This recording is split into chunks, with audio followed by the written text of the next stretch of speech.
Welcome back to Pentagram Prime, everybody. This week's episode will be on ion thrusters. On next week's episode, I will be going back to my mathematical roots and tackling a problem that's plagued me for years. I always wondered what tensor products were, and theoretically I should have learned them when I took a course on general relativity back as, special relativity. We never got into the general aspect. Special relativity, so that I don't end up being a phony like Bob Lazar. Asshole. Anyway, so tensor products come up in, among other things, general relativity and quantum mechanics. And I'll have fun doing a couple of examples to show what tensor products are and actually how incredibly simple they are once you understand what they are, how they work. So this week we are playing around with ion thrusters. I wanted to do almost like a compare and contrast between ion thrusters and chemical thrusters. However, to do that properly, it would require mixing an episode on Kerbal Space Program with a mathematics episode, and I am still struggling with video editing. So as usual, we need to do a lot of this stuff all in one shot. So shout out to Scott Manley for doing an episode that showed how to modify save files on Kerbal Space Program so that I can quickly take this ion-powered probe, radioisotope-powered probe, and put into orbit without the miracle of rockets because I don't have time for launch procedures this week. So we're just going to go into the quick save file, open with text editor, yes. So the probe is currently on the launch pad. So what we're going to do is we're going to modify the file in Kerbal Space Program and just go ahead and put it into orbit. Let's see. Oh, that's all. Yes. All right. So we're not going to bother with orbiting. We're going to. I think this is the one that I actually modified already today. All right. Let's see if it's got the orbit. And please do not take this as a tutorial. I'm just. Oh, never mind. Yeah, like I said, I'm just what I'm doing today, for better or worse. So actually, I had the wrong section on Vessel. Yeah, he does a much better job talking about these files. Okay. Orbiting. Landed.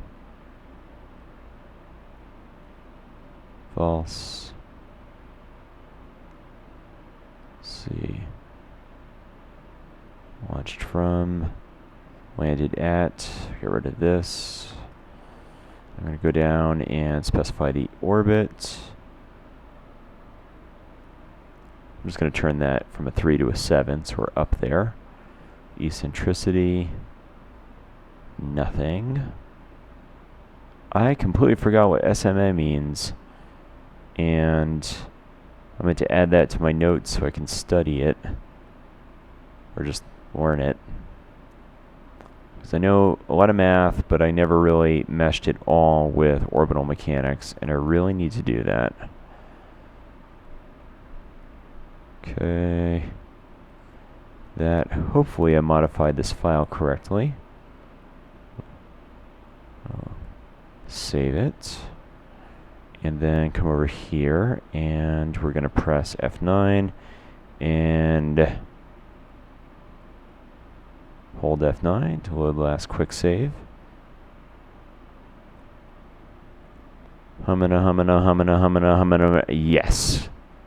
Alright. We don't need those stinking rockets. Okay.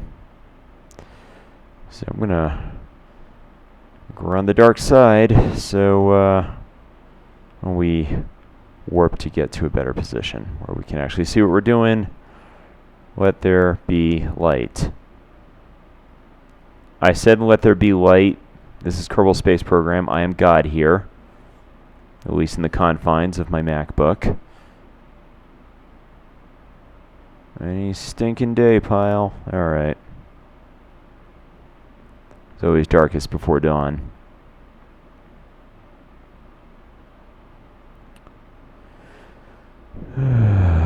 Okay. So we have an ion-powered vessel in orbit around Kerban. I want to be able to see a little bit of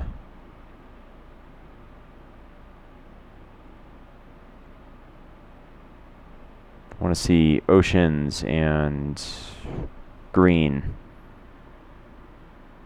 There we go. Okay. So just to talk a little bit about how this thing works. These are radioisotope thermoelectric generators. These are the reasons you occasionally see people protesting outside of Kennedy Space Center, and I'm not going to lie, radiation can be a bad thing when it's abused.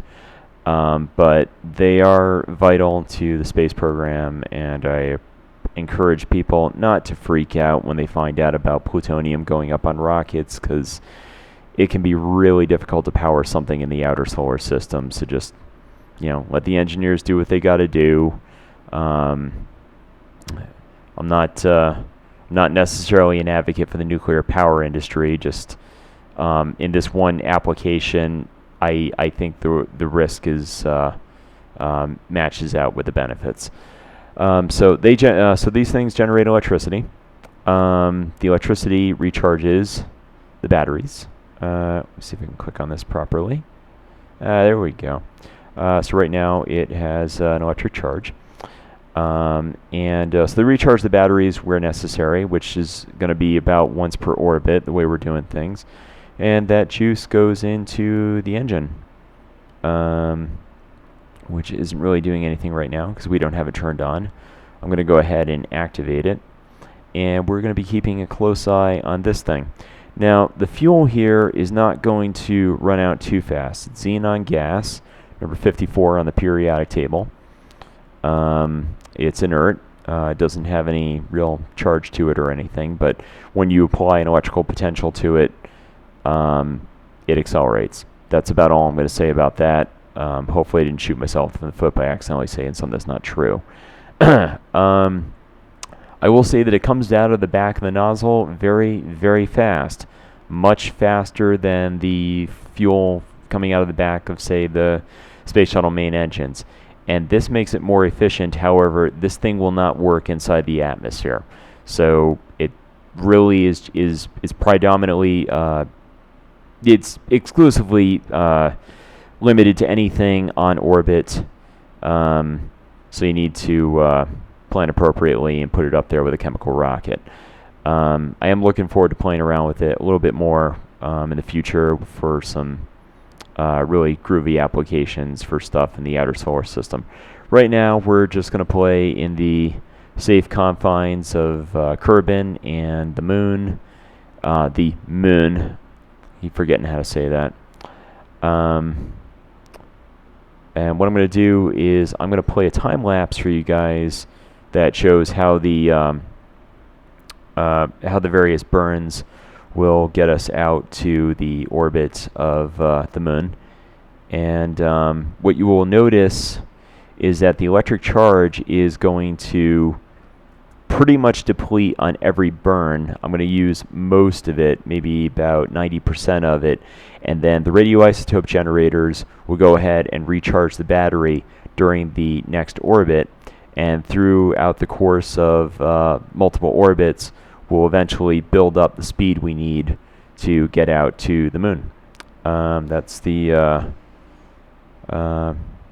it in a nutshell. So without further ado, I'm just going to show you it burning right here. Let's see. Press Z and get full throttle, and there you go.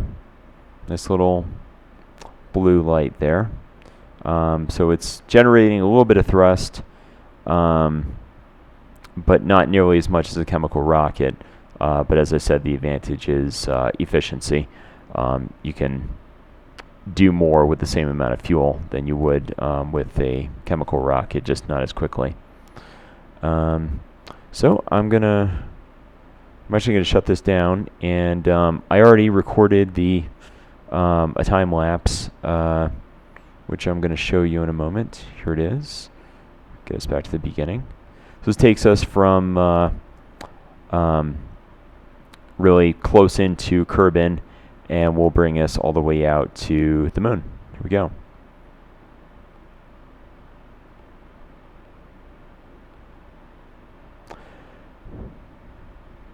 So this might be a good time for me, while we're watching this thing play out, for me to talk about a Joe Rogan episode that I saw yesterday. I think I caught it about 13 hours after it came out. And it featured a gentleman named Bob Lazar, who I was fascinated with as a kid, and held a little bit of a passive interest over the years as I heard about his claims, which were bold, to say the least.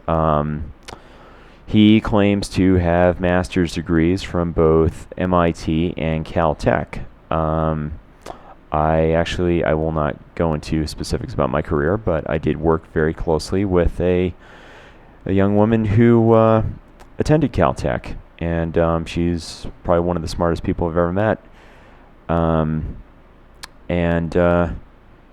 Both Caltech and MIT have stated that they have no idea who this guy is. They have nothing in their records. And no, it is not possible for the CIA to go ahead and erase a student from their roster. But he's gotten quite a bit of fanfare. And on Joe Rogan, I couldn't help but notice that in the description for this episode, and bear in mind, Joe Rogan has interviewed people like Neil deGrasse Tyson, who is a bona fide physicist. In spite of that, Joe Rogan listed on the description that this man, he described him as a physicist, and I don't think this gentleman even ever took a class on quantum mechanics. His description of gravity waves during the interview made me wonder about his knowledge of these things. And really, if you got into a master's program at MIT, you need to be something of a ninja in the area of QM theory. I mean, you really need to know your stuff. I don't know why. I could see Joe Rogan giving him a platform, but going backwards here. Yeah, I could see maybe giving him a platform to speak, but the title of physicist is, oh, sorry about that. I don't like that being used liberally. I really don't. I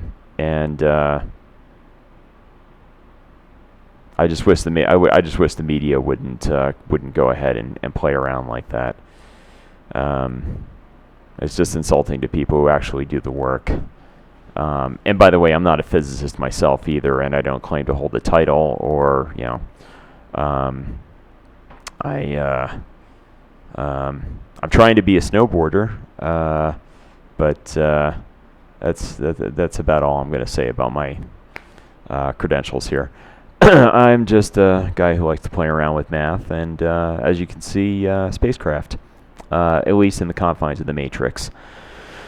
So, yeah, Bob Lazar got his forum, and people out there are still going to be way more interested in listening to him than in listening to somebody actually talk about how to solve an equation, and that is incredibly sad.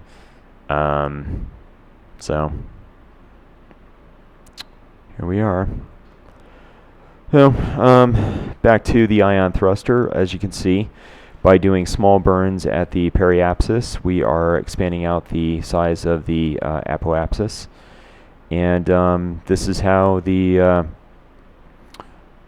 I could probably break up a Wikipedia article, but I'd have to go ahead and stop this from playing. But this is how that company recently that will be making another attempt. As I understand, I think Lockheed got involved with them to make another attempt at a moon landing, and crossing fingers and wishing them lots of luck. Because I like it when people are able to do things efficiently. And it looks like dollar per dollar they did bring down the cost, at least in terms of what it normally takes to put a lander on the moon. So all the best.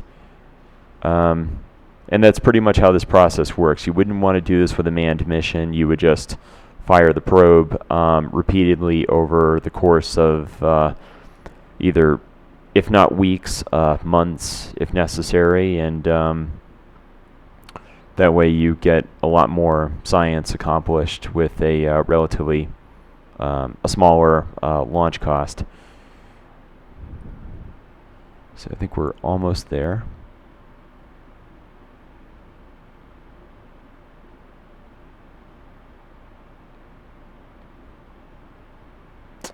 And that is it. So the probe is now got an orbit large, and what remains at this point is to intercept with the moon.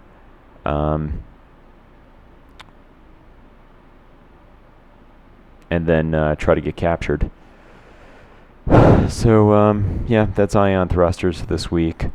I am still scheming any way I can to try to get my hands on video editing at home, so I don't have to go to the library.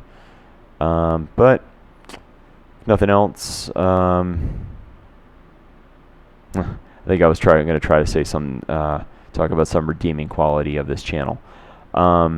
Redeeming quality. I'm not Bob Lazar, thank God. Till then, you know what? That's not a good selling point. He doesn't set the bar very high. Till next week, this is Pentagram Prime signing off. Peace.